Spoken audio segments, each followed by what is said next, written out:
알기 쉬운 생활법령부터 저희는 시작해 봐야겠죠. 혹시 두 분 뭐 지금은 삭제가 됐지만 한 유명 아이스크림 광고 논란이 좀 됐었는데 보신 적이 있으실까요? 강문욱 변호사님? 저는 기사로는 접했는데 네. 영상은 실제로는 못 봤어요. 아, 어떤 광고인지 지금 아시는 느낌이신데 박 변호사님 보셨을까요? 네, 저는 이제 그 문제된 기사를 보고 영상 예. 전체를 봤습니다. 근데 너무 예쁜 아이가 등장하는 광고더라고요. 네. 맞아요. 지금 말씀해 주신 것처럼 한 아이스크림 업체가 지난 6월 28일 신제품을 광고하는 영상을 공개를 했는데 이번 광고에서 세계적으로 유명한 키즈 모델이죠. 엘라 그로스가 등장을 해서 제품을 홍보했습니다. 아주 짧은 30초 분량의 광고였는데 여기서 엘라 그로스가 핑크 블러셔를 하고 핑크 립을 바르고 또 민소매 드레스를 입고 나왔다고 하거든요. 그래서 이 영상이 공개된 후 고객들의 항의가 이어지면서 광고 영상이 결국은 삭제가 됐다고 합니다. 이유가 바로 어린 모델을 성인 여성처럼 연출했다는 게 이유였다고 하는데 이 엘라 그로스 나이가 지금 11살 정도라고 하거든요. 오늘 제가 이 이야기를 질문을 드렸던 이유가 알기 쉬운 생활법령에서 강화된 아동 개인정보 보호에 대해서 이야기를 나누려고 하기 때문입니다. 자, 우선은 어떤 내용들이 강화가 됐는지부터 좀 살펴보도록 할까요? 네, 내년부터 정보통신 서비스 제공자 또 위치 정보 사업자 같은 경우에는 14세 미만 아동의 개인정보를 수집하고 이용 제공할 때 반드시 법정 대리인이 동의했는지 예. 여러 가지 방법을 통해서 확인을 해야 합니다.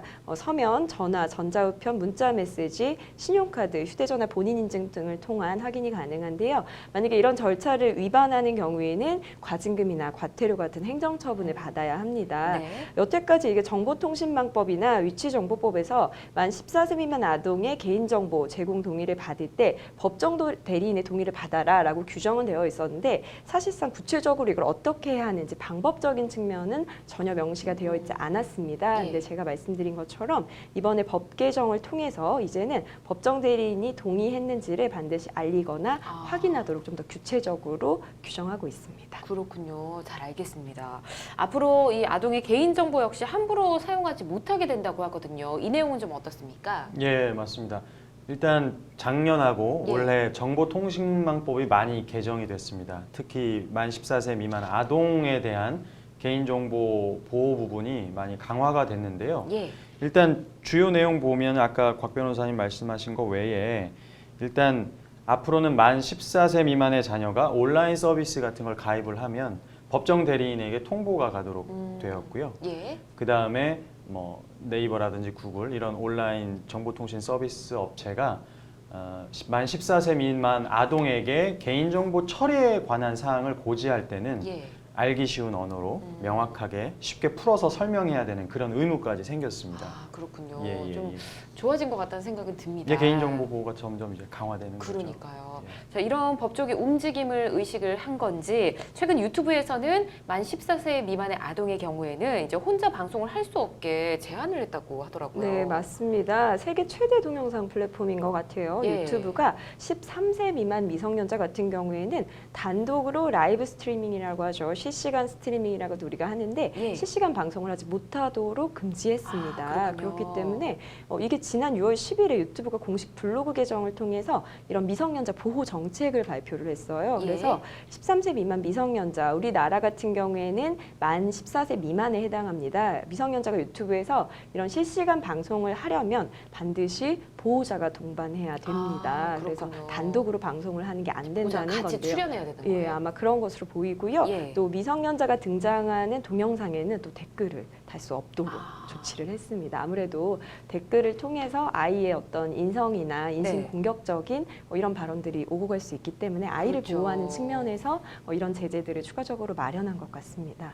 그렇군요. 지금까지는 굉장히 자유롭게 네, 방송 활동을 맞습니다. 했었는데 분명히 이런 제재들이 좀 필요한 것 같습니다.